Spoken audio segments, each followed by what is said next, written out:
2,555 days ago, I started my degree in computer science. Over the years, I've learned many things. Some are facts that cannot be denied, some are opinions that are worth discussing, but many others are outright lies. And let's start with the biggest lie in programming, passion. You see, it doesn't matter how passionate I am about basketball. I'm a 6-foot skinny brown guy that wears glasses. LeBron James will fundamentally have an advantage over me, even if his passion is wearing maid outfits. Programming is similar. There are people with a natural knack for thinking in abstractions, and it doesn't matter how hard I work, someone with a background in math will always have a slight edge at algorithms. And that's okay. I'm passionate about programming because I enjoy it. I don't necessarily have to be the best in the world. I'm happy being where I am and continually improving. You should entirely ignore the people that say you need a passion for programming. What they're really trying to do is gatekeep, and they're not doing a good job. If you're good at physics, math, chess, or anything involving logic and problem solving, odds are you'll have a higher chance of success than the average person. Now, if you combine passion with an innate skill, that becomes unstoppable. The copy-paste lie. This is a popular meme, and it holds a lot of truth if you want to remain mediocre. My biggest improvements in programming started when I stopped running to AI and Google at the slightest inconvenience, and simply started to read the stack trace for the error, logically deduced what it could be, and now even if I did need to look it up,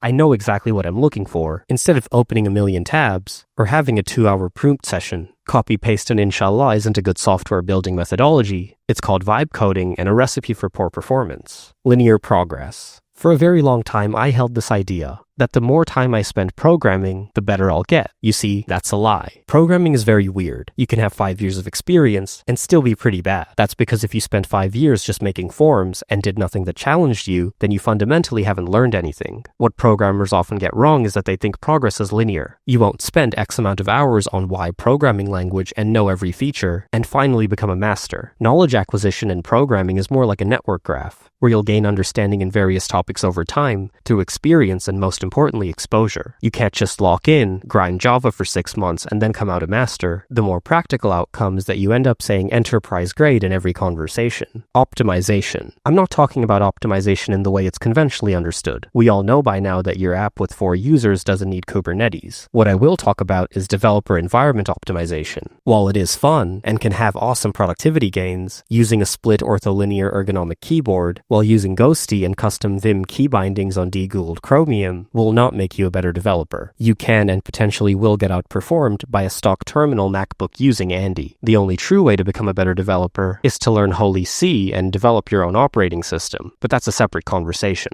Dogmatism. Although programmers have an infatuation with cats, dogmatism is very popular. Functional programming is superior. OOP is garbage. Design patterns are useless. That last one was a fact. I just wanted to test you. What you have to remember is at the end of the day, programming is a craft. Everything in front of you is a tool. They come with their own advantages, and more importantly, trade-offs. The skill of a good developer is knowing which one to use. And the answer is never Haskell. Being dogmatic is great if you want a career in social media. You can easily trade your career in programming for one in developer marketing. Fundamentally, this is something I love the most about programming. No other profession has this much discussion around how to do their job. And I see that as a great thing, because every problem that you solve is a choose-your-own-adventure game. You can choose the right tooling for the job and do everything perfectly, and still get absolutely dunked on by a dude using TypeScript just because he could ship it 2 days faster than you could. Now, although I did say dogmatism is bad, one thing I am dogmatic about is using the sponsor of today's video, Notion AI. Notion needs no introduction. They've launched a whole new AI toolkit to supercharge your workplace productivity. I work at a pretty fast-paced startup,